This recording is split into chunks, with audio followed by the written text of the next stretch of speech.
Thanks. Fire is beneficial to native plants for a number of reasons. It prepares the seed bed, it recycles nutrients, it affects the succession, kind of pushes succession back to early successional stages, kind of influences the mosaic of the forest vegetation, which creates a variety of what we call microhabitats. That's very localized, specialized areas of habitat that many native plants require. The broad expanses of pretty much homogeneous conifer forest that you have here in the Sierra, in the long absence of fire, is not favorable to many native plants.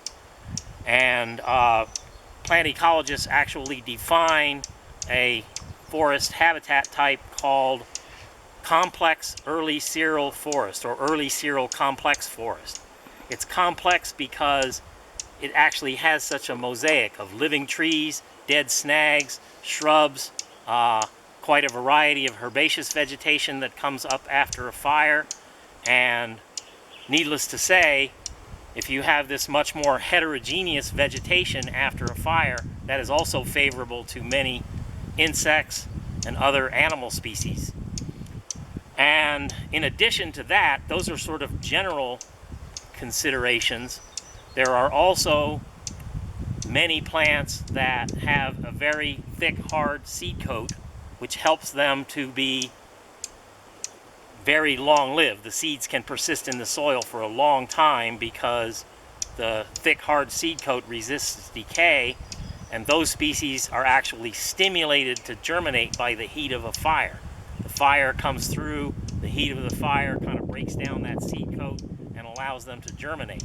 There are other plant species which have seeds that are stimulated to germinate not by heat, but by chemicals that leach out of the charred wood into the soil, and that's their cue to germinate. And there are some plants that are essentially obligate fire followers. That is, they pretty much only come up after a fire. That is not strictly true of this Clarkia. It will grow in the absence of fire, but as I said earlier, it's probably only going to grow as scattered plants in small openings that are favorable for it. It will not grow in anywhere near the numbers or abundance that it grows in after fire. And there are several other species. There's another Clarkia called Mariposa Clarkia, a couple of monkey flowers called pansy monkey flower and slender stemmed monkey flower. These are annual plant species that are now, all of which are now listed as rare by the Native Plant Society and are legally protected.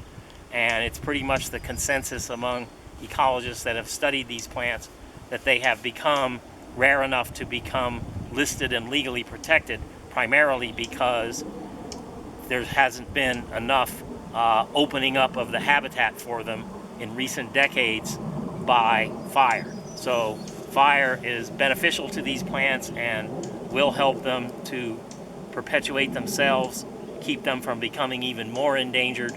So, as I say, these are plants that are well documented now that they are strongly favored by periodic fires.